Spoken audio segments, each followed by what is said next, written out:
everyone, welcome to my YouTube channel. So I have made this new YouTube channel for business studies only. Okay, so subscribe कर लो ताकि कोई भी video miss ना हो, ठीक है. And without wasting further time, let's go straight on the topic. फ़याल के principles. तो इतने ज़्यादा कमेंट्स आ रहे थे कि याद ही नहीं हो रहे, तो अब याद हो जाएंगे, ठीक है. वीडियो थोड़ी सी लंबी हो जाएगी, तुम 2x पे स्किप करके देख सकते, स्किप करके नहीं 2x पे देख सकते हो, ठीक है. And okay, let's go on the topic. Division of work. सबसे पहला डिवीजन ऑफ वर्क क्या होता है.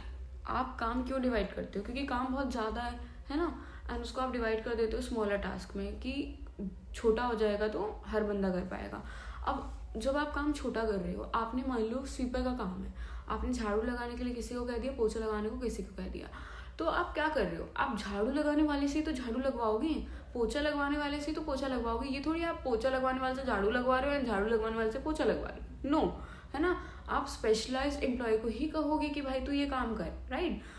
तो division of work means dividing the work into smaller tasks, and each smaller task या each task is performed by a trained employee, ठीक है. and it leads to specialization, क्योंकि specialized person कर रहा है ना ये काम, तो specialization हो गया, ठीक है. अब ये 3 पॉइंट्स लिख के आने हैं, तुम्हें नंबर मिल जाएंगे. बस इसके साथ तुम्हें ऐड क्या करना है, positive points and negative points. वो तुम्हें ईजी होते हैं, वो क्या मैं समझाऊँ. Okay. So second is authority and responsibility. अब अथॉरिटी क्या है? अथॉरिटी का मतलब है कि आप ऑर्डर दे सकते हो और आप सामने वाले से चेक भी कर सकते हो उस ऑर्डर को कि उसने कंप्लीट किया नहीं किया, ठीक है. Authority means right to give order and obtain obedience, ठीक है. And then come responsibility. अब रिस्पॉन्सिबिलिटी क्या है? तुम्हारी मैम ने तुम्हें होमवर्क दिया, now it's your responsibility to complete that assigned homework. Okay, superior है तुम्हारी मैम, उन्होंने तुम्हें होमवर्क दिया, यू आर सबऑर्डिनेट, अब तुम्हें ये काम कंप्लीट करना है, ठीक है. Responsibility means obligation of a subordinate to perform the assigned task on time, ठीक है. देन कम्स की authority must be equal to responsibility. अगर अथॉरिटी इक्वल नहीं होगी रिस्पॉन्सिबिलिटी से तो क्या होगा? तो मिसयूज होगा अथॉरिटी का. अगर अथॉरिटी ज़्यादा होगी और रिस्पॉन्सिबिलिटी कम होगी तो मिसयूज होगा. अगर अथॉरिटी कम है और रिस्पॉन्सिबिलिटी बहुत ज़्यादा है, मतलब मुझे बोल दिया कि इस रूम में फाइल्स हैं और तुम्हें सारी फाइल्स कंप्लीट करनी है, लेकिन मुझे रूम की चाबी ही नहीं दी. अथॉरिटी तो दी नहीं, रिस्पॉन्सिबिलिटी इतनी दे दी. या तो वो इनकम्प्लीशन होगा वर्क का, या फिर काम बहुत लेट कंप्लीट होगा, ठीक है. And then comes discipline. Discipline का मतलब क्या होता है? अब डिसिप्लिन स्कूल में भी होता है ना. तो डिसिप्लिन का मतलब क्या होता है सबको पता होगा एक तरीके से, लेकिन एक लाइन के फॉर्म में किसी को नहीं पता होगा, ठीक है. तो बताती हूँ कि obedience to organisation rules and employment agreement. मतलब आपको एम्प्लॉयमेंट के टाइम भी एग्रीमेंट दिया जाता है कि ये हमारे स्कूल के रूल्स हैं. अगर तुम जब न्यू सेशन में जाते हो तुम्हें एक पर्चा सा मिलता है, उस पर सारे रूल्स लिखे होते हैं कि ये रूल्स हैं, short skirts are not allowed, ये नहीं अलाउड, वो नहीं allowed, nail should be trim, है ना. ये सारे रूल्स लिखे होते हैं. हर लेवल पे ना आपको सुपीरियर चाहिए. मान लो कि सिर्फ टीचर्स हैं, आपके स्कूल में प्रिंसिपल है ही, टीचरों का राज चलेगा, फिर तो बच्चों को सिर्फ टीचर से डर लगेगा, लेकिन टीचर्स को किसी से डर नहीं लगेगा. तो हर लेवल पे सुपीरियर होने चाहिए. टीचर के ऊपर भी कोई होना चाहिए, प्रिंसिपल के ऊपर भी कोई होना चाहिए जो उनको देखे, ठीक है. And clear and fair agreements होना चाहिए. मतलब पूरा सब कुछ लिखा होना चाहिए कि ये रूल हैं, अगर आप ये रूल वायलेट करोगे तो आपको ये पेनल्टी देनी पड़ेगी, ठीक है. That is discipline. Okay, then come unity of command. Unity of command क्या है? देखो साथ साथ नोट आ रहे हैं, नोट जो आ रहे हैं वो तुम्हें पॉइंट प्रॉपर बोर्ड में या तुम्हारे प्री बोर्ड में लिख के आना है, उसके बिना नंबर नहीं मिलने वाले, ठीक है. और उसके साथ तुम्हें पॉजिटिव और नेगेटिव पॉइंट्स भी लिखने हैं. अब इसी से तुम्हें पता चल जाएगा कि नेगेटिव और पॉजिटिव क्या है, वो तुम खुद ही बना लोगे, ठीक है. Then comes unity of command. Unity of command कहता है कि हर बंदे का एक ही बॉस होना चाहिए. ये नहीं कि मैं हूँ प्रोडक्शन में, मेरे को प्रोडक्शन मैनेजर भी देखता है, सेल्स मैनेजर भी देखता है, मैं कैसे काम करूँगी? प्रोडक्शन वाला बोल रहा है मुझे कि ये करो, HR बोल रहा है कि आप तो ये करो. मैं नहीं मान सकती ना दोनों की, क्योंकि मुझे नहीं पता, मेरे लिए तो दोनों बॉस हैं, ठीक है. मैं किस की मानूँ? एक तरीके से मैं फेड अप होकर लीव कर दूंगी, रिजाइन कर दूंगी, है ना. तो which is unity of command कहता है कि one person needs one boss. There should be only one and only boss for each employee. Okay, and then he says कि dual subordination should be avoided. मतलब 2 boss हमेशा avoid होने चाहिए, which is focused in military, I think. Yeah. So then comes आपका unity of direction. Unity of direction क्या कहता है कि जो आपके ऑर्गेनाइजेशन का प्लान है, वन हेड वन प्लान. मतलब सेल्स का ये प्लान होना चाहिए कि हमें इतना टारगेट रखना है, प्रोडक्शन का ये प्लान होना चाहिए कि हमें इतना टारगेट, मतलब वन हेड, एक हेड है उसका ये वन प्लान है, ठीक है। ये भी कहता है कि ऐसा नहीं होना चाहिए कि तुम्हारा प्लान है तो मतलब लाइक सेल्स वालों का है कि हमें इस टाइम तक करना है, और प्रोडक्शन वाले कह रहे हैं कि अभी तो हम प्रोडक्शन ही नहीं करके दे रहे। ऐसा नहीं होना चाहिए, उनके बीच में कोऑर्डिनेशन होनी चाहिए ताकि पूरा जो काम है वो सिस्टमेटिक वे में चले। कि लाइक ये लाइन लिख के आ सकते हो तुम कि organisation should be moving towards the same objective through coordination, okay and focused effort लगाओगे तभी तो काम कंप्लीट होगा। फिर इसके पॉजिटिव नेगेटिव लिख सकते हो और इसका डिफरेंस भी याद कर लेना। डिफरेंस तो बना ही लोगे यार, अब मैंने बता दिया इतना तो, ठीक है। Then comes subordination of individual interest to general interest.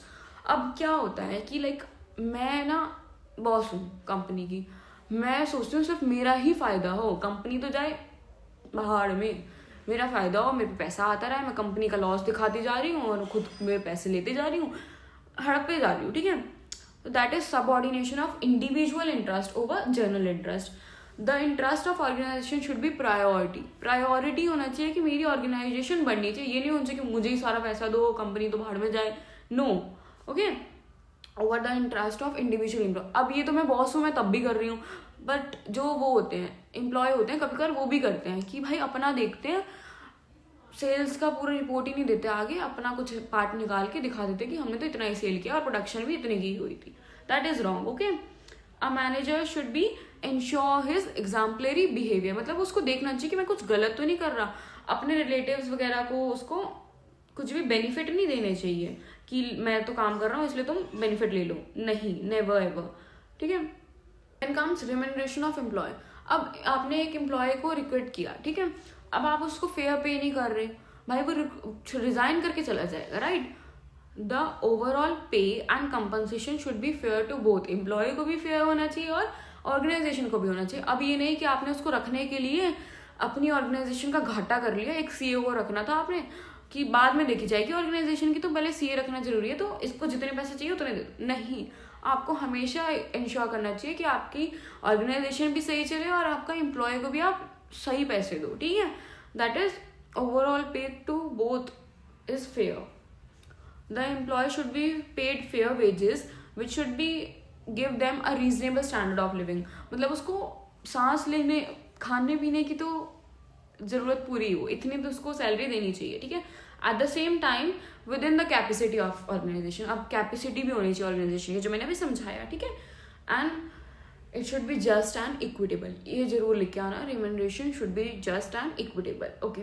Then come centralisation and decentralisation. ये बहुत ही अच्छा है, मुझे बहुत ईजी लगता है। सेंट्रलाइजेशन का मतलब क्या होता है, सारी जो सेंटर ऑफ डिसीजन है वो किसके पास है, मेरे पास, बॉस के पास, ओके। मतलब मैं बॉस नहीं हूँ but I am just explaining you कि सारी जो डिसीजन मेकिंग है वो टॉप मैनेजर्स के पास है, ठीक है। एंड जो डिसेंट्रलाइजेशन होता है कि वो होता है कि जो सारी डिसीजन मेकिंग है वो सबके पास है, जितने भी एम्प्लॉयज है, जितने भी हेड्स हैं, सेल्स हो, प्रोडक्शन हो, एंड जो भी हैं, वो सारे अपने अपने डिसीजंस ले रहे हैं, मतलब अपने अपने डिसीजन दे रहे हैं कि आप ये डिसीजन ले सकते हो, मतलब डेमोक्रेटिक एक तरीके से, okay. Now a company can never be centralise fully और डिसेंट्रलाइज। अगर एक कंपनी फुली सेंट्रलाइज है तो उसके एम्प्लॉयज ऑलवेज फ्रस्ट्रेटेड रहेंगे कि भाई बॉस तो हमारी सुनता ही नहीं है, अपनी ही थोपता रहता है, हमेशा चिक चिक चिक चिक चलेगी, कभी काम होगा ही नहीं ढंग से, है ना। अब डिसेंट्रलाइज हो गई तो कभी डिसीजन टाइम पे ही नहीं लिया जाएगा। अगर डिसेंट्रलाइजेशन मतलब सबके डिसीजन आप देख रहे हो, डेमोक्रेटिक हो, भाई कोई डिसीजन लिया ही नहीं जाएगा, किसी का ओपिनियन कुछ होगा, किसी का ओपिनियन कुछ होगा, they will never stop at some same opinion, okay. तो इसलिए a company can never be fully decentralise और सेंट्रलाइज, ओके। स्केलर है क्या, स्केलेटन कहता है कि जो लाइंस ऑफ अथॉरिटी होनी चाहिए that should be always from highest to lowest rank. ये नहीं होना चाहिए कि पहले टॉप लेवल फिर लोअर फिर then middle, no, it always should be top middle and lower, okay. Skeleton यही बोलता है, ऐसे बोलता है कि बीच में like top level direct lower level से बात कर ही नहीं सकता। वो बोलता है कि जो टॉप लेवल है वो मिडल लेवल को बोलेगा, middle level then lower level को बोलेगा, okay. The definition is the organization should have a chain of authority and communication that run from top to bottom and should be followed by all the subordinate and managers. सबको follow करना होता है। This is not कि आप नहीं follow कर रहे कि जी हमारी मर्जी।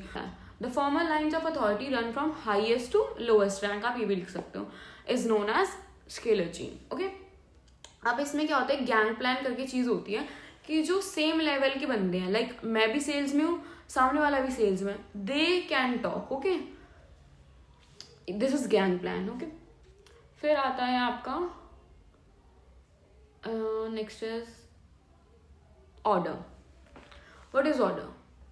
ऑर्डर कहता है कि एक जगह होनी चाहिए हर चीज़ की, ये नहीं है तुमने कुछ भी कहीं भी रख रखा है, a place for everything and everything in its place, हर जगह के लिए एक प्लेस होनी चाहिए और वो चीज़ अपनी ही जगह पे होनी चाहिए, हर बंदे के लिए अ place for everyone and everyone in its place. अब ये नहीं है कि भाई HR मैनेजर का देख ले यार कंपनी में, नो। ऑर्डर से क्या होता है कि मैक्सिमम एफिशिएंसी होती है एंड आपका टाइम वेस्ट नहीं होता बिल्कुल भी। आपको पता है कि ये चीज़ यहीं होगी, ये बंदा यहीं होगा, आप डायरेक्टली उसके पास चले जाते हो, डायरेक्टली सामान उठा लेते हो। Now comes equity. इक्विटी क्या कहता है? इक्विटी बोलता है कि भाई कोई भी डिस्क्रिमिनेशन नहीं होना चाहिए। Equity emphasises on kindliness and justice in the behaviour of manager. मतलब मैनेजर ये नहीं करना चाहिए कि भाई ये तो काला है, मैं तो इससे बात ही नहीं करूँगा, छोड़ना, है ना, ये काला है इसको ज़्यादा काम दे दूँ, नहीं होना चाहिए। दैट इज इक्विटी कहता है कि ये सब नहीं होना चाहिए, ठीक है। ये पूरी लाइन तुम्हें लिख के आनी है जो मैंने बोली है, ठीक है। देन इक्विटी बोलता है कि there should be no discrimination on the basis of caste, colour, creed and anything, okay, जो भी डिस्क्रिमिनेशन हो जाते हैं। Now come stability of personal, okay. What is stability of personal? You selected a employ and आपने उसको एक काम दिया, वो काम नहीं कर पाया, आपने उसको निकाल दिया। स्टेबिलिटी ऑफ पर्सनल कहता है कि आपको उस एम्प्लॉय को टाइम देना पड़ता है कि वो अपना रिजल्ट शो कर पाए। क्या पता वो भाई एंजाइटी होती है उसको और वो एकदम से ब्लैंक हो गया, वो नहीं कर पाया काम, या वो उस चीज़ में अच्छा था ही नहीं। तो आपको क्या करना है, once selected they should be given reasonable time to show their result, okay. Minimum fix tension, उनको फिक्स टाइम देना चाहिए कि ये टाइम आपको मिलेगा, ओके।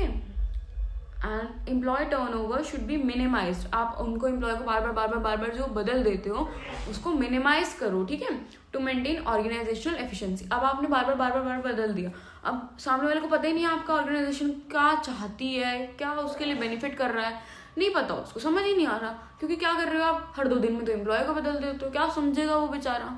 तो it is not a good sign. Stability of personal कहता है ऐसा। फिर आता है इनिशिएटिव। इनिशिएटिव क्या कहता है? Taking the first step with self motivation. मतलब आप कोई इनिशिएटिव लो, और आपको अगर मान लो मैंने इनिशिएटिव लिया लेकिन मेरे बॉस ने मुझे कुछ रिवॉर्ड ही नहीं दिया, भाई मैं आज के बाद बोलूँगी ही नहीं है, बल्कि उसने क्या किया, सामने वाले के आगे जाके बोल दिया कि ये आइडिया उसका था, मैं क्या करूँगी, आज के बाद बोलूँगी ही नहीं, ठीक है भाई बाहर में जो तू बोलेगा वो मैं कर देती हूँ एंड गो अवे, है ना। तो ये बोलता है taking the first step with self motivation and okay. So now the last एस्पेडी कॉप्स, ठीक है। एस्पेडी कॉप्स क्या कहता है कि मैनेजमेंट जो है should promote team spirit of unity and harmony of employees. मतलब मैनेजमेंट को कहना चाहिए कि आप लोग टीम में काम करो, ये नहीं कि भाई तू अकेला काम कर, काम हो ही नहीं पाएगा, क्योंकि ऑर्गेनाइजेशन जब लार्ज होती है तो आपको टीम को काम देना पड़ता है कि लाइक आपका ये काम है, आपका ये काम है, एंड वही टीम इंश्योर करती है कि उनका इतना काम हुआ है नहीं हुआ, ठीक है। I should be replaced with we and या अगर हम ये सब नहीं करेंगे तो कोऑर्डिनेशन बिल्कुल खत्म हो जाएगा, ठीक है। So this is all 14 principles of FAIL, and if you like the video please do subscribe, and for upcoming videos उसके लिए भी सब्सक्राइब कर लो, and कोई डाउट है तो अभी कमेंट कर दो and I will answer you. Bye.